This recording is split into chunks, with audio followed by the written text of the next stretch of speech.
ఓం మహాగణపతే నమ. ఓం సరస్వత్యై నమ. ఓం హయగ్రీవాయ నమ. మహామృత్యుంజయాయ నమ.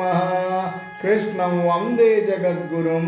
కృష్ణం వందే జగద్గురుం. ప్రియమైన ఆత్మబంధువులారా, భగవద్గీత అనే జ్ఞానయజ్ఞము 25వ భాగానికి మీ అందరికీ స్వాగతం, సుస్వాగతం.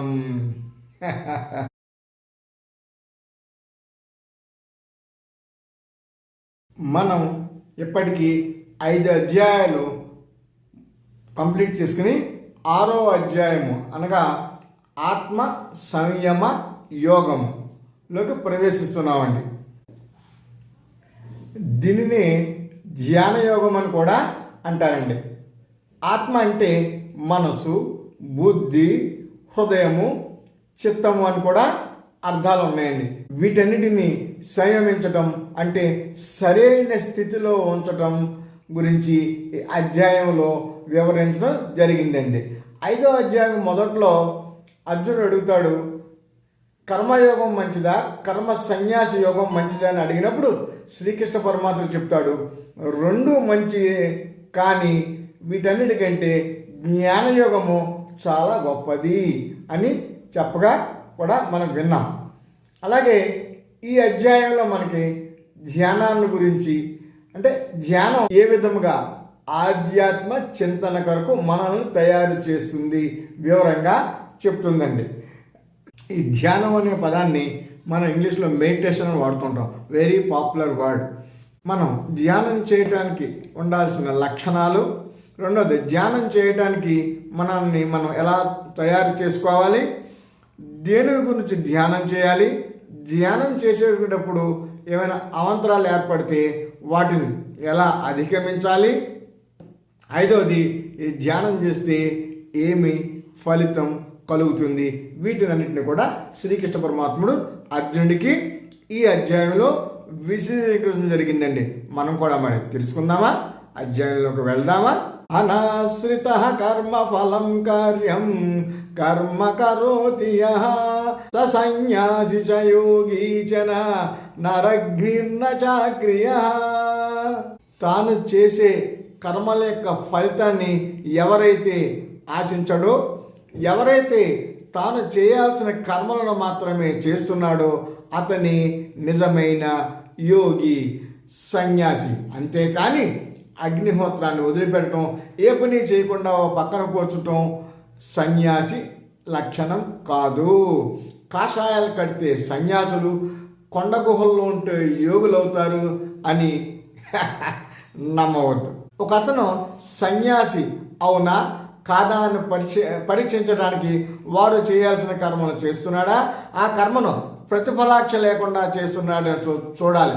సన్యాసి అయిన వాడు అధర్మ కార్యక్రమను, శాస్త్ర ధర్మలకు విరుద్ధంగా పాపకార్యాలను చేయకూడదు. ఇటువంటి వాడు గృహస్థుడైనా కూడా అతడు సన్యాసి, అంటే నిజమైన సన్యాసి అని కృష్ణ భగవంతుడు ఇక్కడ ఈ శ్లోకంలో చెప్పడం జరిగింది. యం సన్యాసమితి ప్రాహు యోగం తం విద్ధి పాండవ నహం సన్యస్త సంకల్పో యోగి భవతి గస్యన. ఈ శ్లోకంలో చెప్తారండి, దేనినైతే సన్యాసం అని పెద్దలు చెబుతారో ఓ అర్జున, దానిని ఒక యోగమని భావించు. ఎందుకంటే తనలోని సంకల్పములను, వాటి ద్వారా పుట్టే కోరికలను సన్యసించిన వాడు, అంటే వదిలిపట్టని వాడు ఎప్పటికీ యోగి కాలేడు. అర్థమైందండి? ఎందుకంటే యోగి అయిన వాడు ఆత్మ, శరీరము వీటి భేదం తెలుసుకుంటాడు, మనసును ఆత్మలో నిలుపుతాడు, ఆత్మానాన్ని పొందుతాడు. ఇదన్నమాట దానికి కారణం. 6 వృక్షోర్మునేర్యోగం కర్మ కారణముచ్యతే యోగారూఢస్య తస్యైవ శమః కారణముచ్యతే. ఈ శ్లోకంలో చెప్తున్నారండి, యోగమును అభ్యాసము చేయలేసిన వారు కర్మలు చేయటం ఒక సాధనగా ఎంచుకోవాలి. అలాగే యోగమును చక్కగా అభ్యసించిన తర్వాత అంటే యోగారూఢుడు అయిన తర్వాత కర్మలను నెమ్మదిగా అంటే క్రమముగా వదిలివేయటం కూడా ఒక ముఖ్యమైన సాధనము అని చెప్పడం జరిగిందండి. మనం ఎంతమంది చూస్తున్నాం, జ్ఞానయోగం కానీ ధ్యానయోగం కానీ అభ్యయనం చేయడానికి ముందు నిష్కామ కర్మయోగం అవలంబించాలి. ధ్యానంలో మనసు కుదిరిన తర్వాత అంటే కొంచెం జ్ఞానము కలిగిన తర్వాత ఆ కర్మలు చేయడం కూడా వదిలిపెట్టాలి. దీనిని శమము అంటారండి. కాబట్టి ధ్యానంలో ప్రవేశించే ముందు మనసును శుద్ధి చేసుకోవాలి. దానికి ఉపయోగించేది నిష్కామ కర్మ.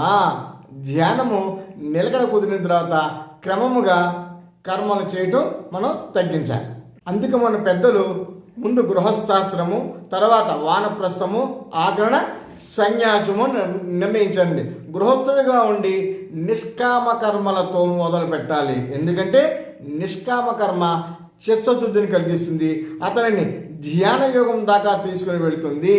అంతేకాని యోగి సన్యాసి కాదలిసిన వారు నేరుగా కాషాయ వస్త్రాలు ధరించి దండం పట్టుకుని నేను సన్యాసి అని ప్రకటించుకోకుండా ముందు నిష్కామ కర్మ, పుణ్య కార్యక్రమములు, సత్సంగము, తర్వాత ధ్యానము, తర్వాత కర్మత్యాగము చేయాలి. ఇది సరి అయిన మార్గము. అంతేకాని నేను సన్యాసినని పాదపూజలు చేయించుకుంటూ ఇతరుల మీద ఆధారపడి బతకటం కాదు. అర్థమైందండి? ఉద్ధరేదాత్మానాత్మానం నాత్మానమవసాదయేత్ ఆత్మైవ హ్యాత్మనో బంధు ఆత్మైవ రిపురాత్మనః. ఈ శ్లోకంలో కృష్ణ పరమాత్ముడు చెప్తారండి, ఎవరిని వారే ఉద్ధరించుకోవాలి. ఇక్కడ శ్రీకృష్ణ భగవానుడు చెప్తున్నాడండి, ప్రతివారు తమను తాము ఉద్ధరించుకోవాలి, తన్ను తాను అధోగతి పాలు కాకుండా చూసుకోవాలి. ఎందుకంటే తనకు తానే బంధువు, తనకు తానే శత్రువు. అర్థమైందండి? ప్రతి జీవుడును తను తాను ఉద్ధరించుకోవలసిందిగా ఇక్కడ శ్రీకృష్ణ పరమాత్మను చెప్తున్నాడు. ఎవరో వస్తారని, ఏదో చేస్తారని, నీకెంతో మేలు కొరుకుతుందని ఎప్పుడు ఎదురు చూడమోకుమా. మన తెలుగులో కూడా ఎవరో వస్తారని, ఏదో చేస్తారని ఎదురు చూసి మోసపోకుమా. ఈ పాట ఘంటసాల గారు పాడిగా మనం విన్నాం, ఎంతో అద్భుతంది.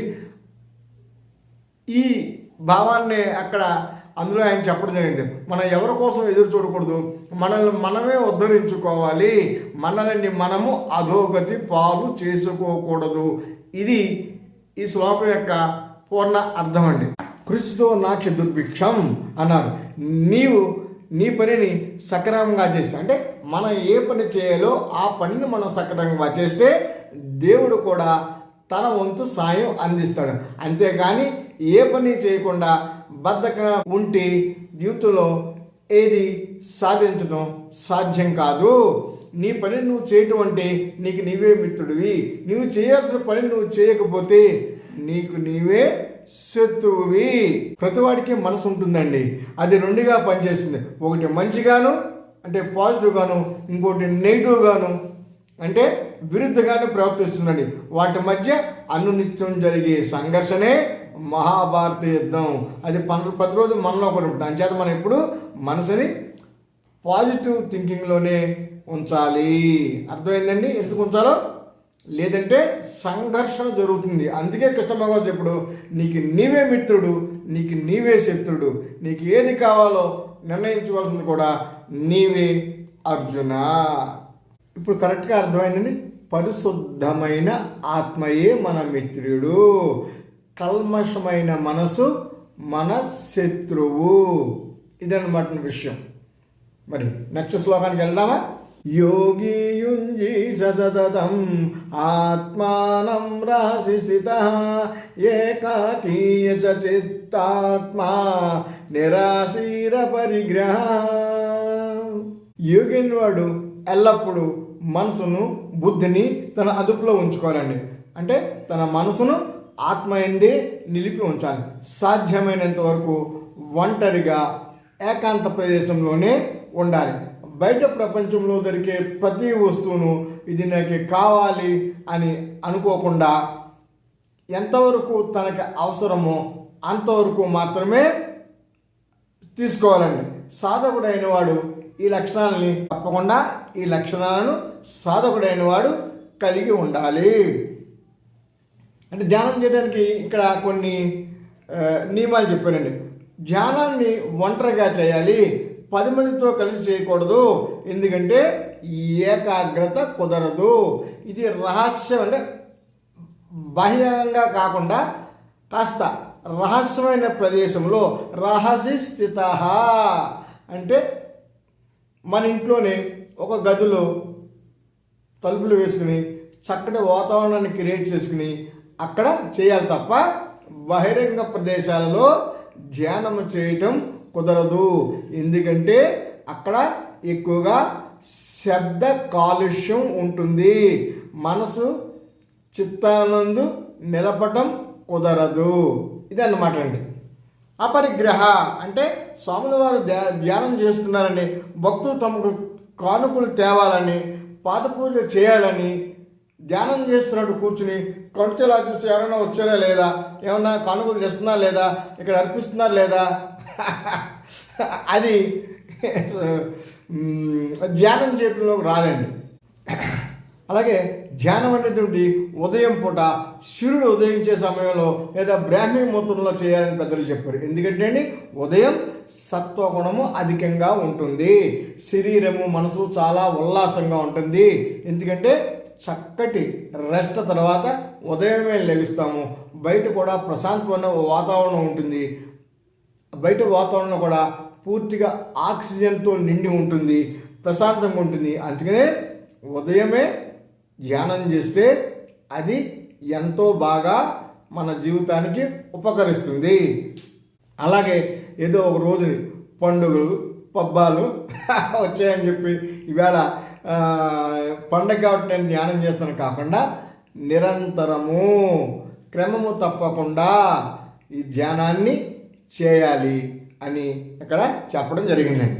శుచౌ దేశే ప్రతిష్టాప్య స్థిరమాసనమాత్మనః నాత్యుచ్ఛ్రితం నాతి నీచం శైలాజిన కుశోత్తరం. ధ్యానం చేసుకోవడానికి కావలసిన పరిస్థితులు, సమకూర్చుకోవాల్సిన చిన్న చిన్న విషయాలతో సహా ఎంతో విపులంగా భగవద్గీతలో కృష్ణ పరమాత్ముడు చెప్పడం జరిగిందండి. అంటే సాధకులైన వారికి బయట ఎక్కడో వెతుక్కోకుండా అన్ని విషయాలు భగవద్గీతలోనే మనకు దొరుకుతున్నాయండి. పరిశుభ్రమైన ప్రదేశంలో కూర్చోవాలి. శుచౌ దేశే ప్రతిష్టాప్య, శుచౌ దేశే ప్రతిష్టాప్య, స్థిరమైన ఆసనం, కదలకుండా ఉండే ఆసనం కూడా ఏర్పడాలి. అంటే ఆసనం స్థిరంగా ఉండాలి, అది కదలకూడదు. ఆసనం మరీ ఎత్తుగాను మరీ తక్కువగాను కూడా ఉండకూడదు.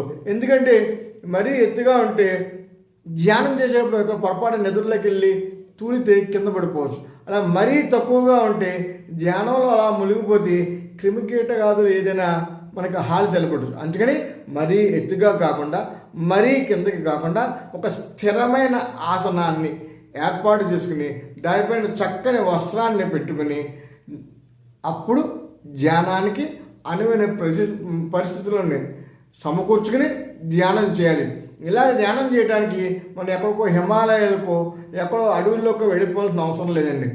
చెప్పిన విషయాలన్నింటినీ సమగ్రంగా మనం అర్థం చేసుకుంటే మనం మన ఇంటిలోనే చక్కటి ఒక ప్రదేశంలో స్థిరాసనం అన్ని ఏర్పాటు చేసుకుని చక్కగా మనం ధ్యానం చేసుకోవచ్చు. అర్థమైందండి? కృష్ణం వందే జగద్గురుం, కృష్ణం వందే జగద్గురుం.